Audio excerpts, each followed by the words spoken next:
nice. just checked out Fascinate You in downtown Fayetteville, which is just like a little kids play area. They got a bunch of little stations like a post office, a courtroom, a doctor's office, grocery store.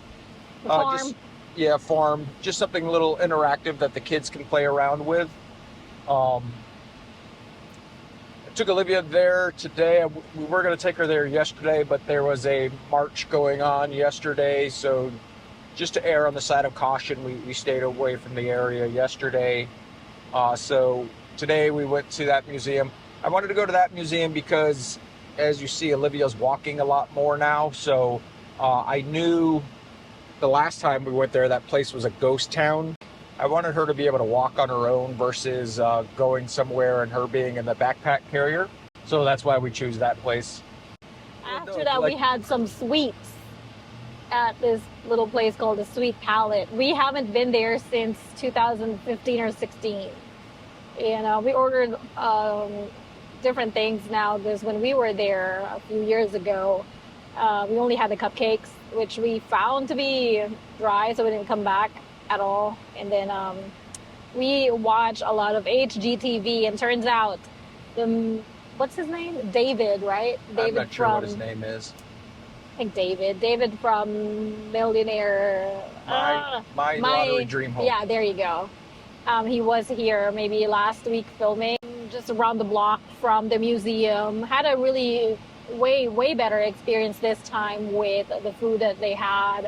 Olivia tasted everything. She had a cherry amaretto ice cream, and she had lemon raspberry cheesecake and lavender macaron. I never know how to say that, but I feel fancy when I try to say it in the French way. So other new things that Olivia's got going on is she is having some serious conversations going on. I don't know what the heck she's saying, or she's telling me off or what, but she's a lot of conversations. So There's different tones too. Yeah.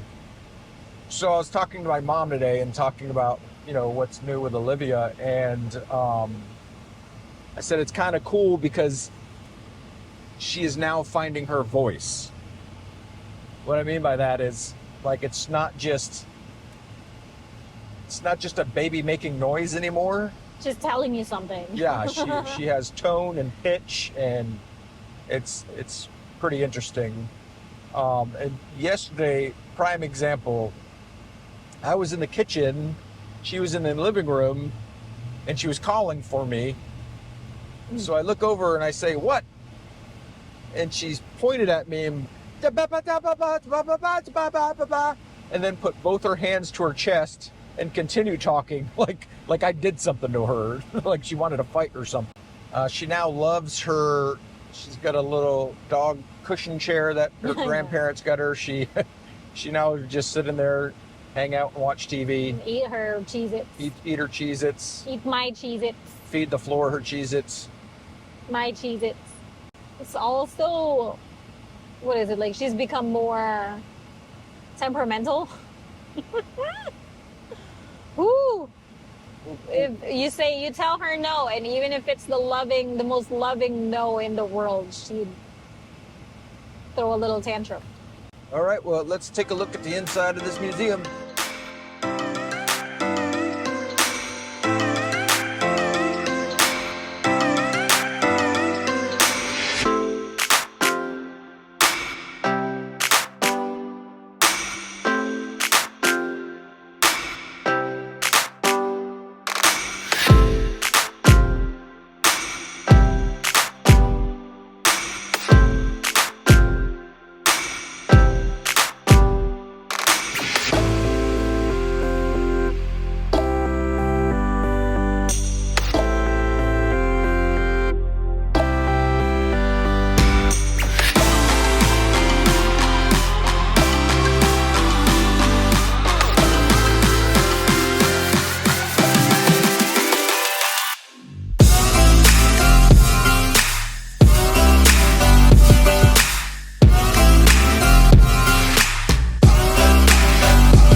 Hey, welcome back, everybody. It is August 6th, and we are heading out to Greensboro Science Center. No Izzy today, but thankfully for you, it's just a quick update so you can see what's going on with Olivia. So biggest thing as of late is her vocabulary. It's really expanding. She's definitely good with hello and goodbye. But also it sounds like she's starting to sing her ABCs. Not in order, but she'll make sounds that sound like she's doing a section of her ABCs, so pretty exciting.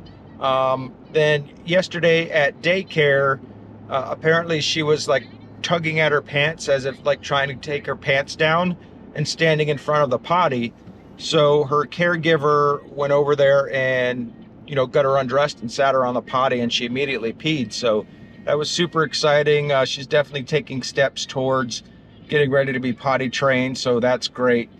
Still hasn't used the potty at home yet, but like we've mentioned before, we're usually so busy on the weekends out and about to get her out to explore some that we usually don't have time, or we're not sitting at home for a large enough time block to stay consistent with potty training at home.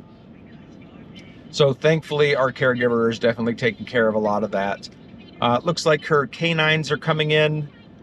So next bout of teething going on. She did have a couple high temps a couple days and a runny nose. We assume that relates to the teething that's going on, but definitely not as horrible as her last set that came in. Speaking of that, we left off talking about going to her first dentist visit. It was absolutely nothing exciting there. The hygienist took a quick peek and kind of brushed her teeth, and then the dentist came in and just stuck the inspection mirror in her mouth to see if he could see anything. They said nothing of concern in there, and really it's just kind of like an intro visit, kind of get used to the dentist office and what happens there. So she sat on mommy's lap while it was going on, and overall she did all right until they tried to put the fluoride in her mouth, and she wasn't very happy about that. But overall, nothing exciting, but good to get in there and get used to that regiment. So we did end up finding her some walking shoes on Amazon. If you're older and used to the old style walking shoes that were like really solid soles and cardboard cutout sides that had no flexibility, they're absolutely not like that. They're pretty flexible. You know, the sides are just made out of mesh with a little bit of padding, and the soles are super soft rubber that just flex with the foot. So she does very good with them. She doesn't try to take them off.